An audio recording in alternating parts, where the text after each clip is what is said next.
Rohit Srivastava, founder of Strike Money Analytics and India Charts. Hi, afternoon and welcome to the show.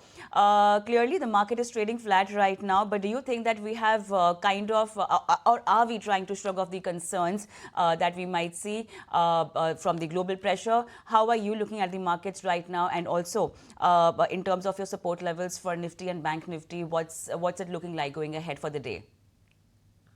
So I think for the immediate move, we need to get past 25,554. That's around a 66% retracement of the most recent dip that we have seen. No, it's not a big dip. It's a very small one from 25,670 down to 25,335, around 1.5%. But within that, once we get past 25,550, then we can start talking about taking out the 25,670 high and maybe heading towards 26,000 or 26,300. So that is what we are waiting for. The move has been pretty slow and time consuming to complete the breakout, but the momentum still looks slightly positive.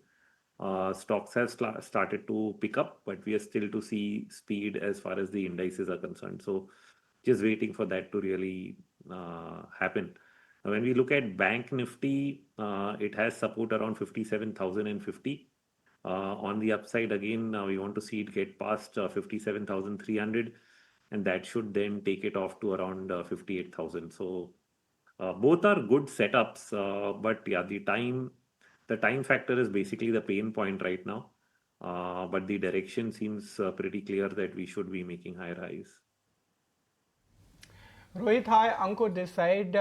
For past 3 to 4 days, every day there's a new leader in terms of indices. Today, small caps are doing better. One day FMCG did better. One day PSU Bank did better.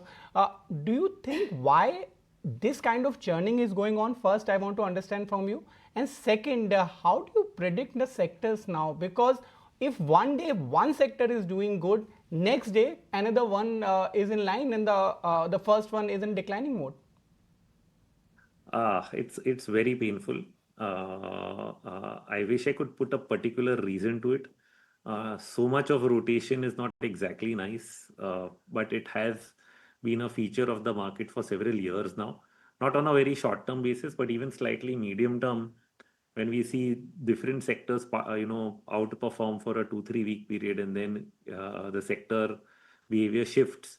Now, ideally, I mean, in the old days, used to have like almost everything. If the index moved up, then most of the large caps would move up together. And that's like 15-20 years ago. Now we see this very high level of rotation. I don't know how much of it has to do with the options market, which is so much in the news. Some of it, I think, does.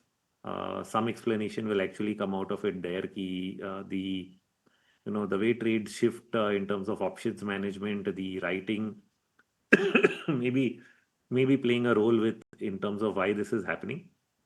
But we try to focus more on the slightly more medium-term performance rather than very, very short-term, so that at least we can stay with each sector. I mean, we cannot keep jumping gun from one sector to the next on a day-to-day basis. Absolutely. As they say, change is inevitable, but so much of sectoral churning, like you said, it's painful. Thank you so much for giving your time, being with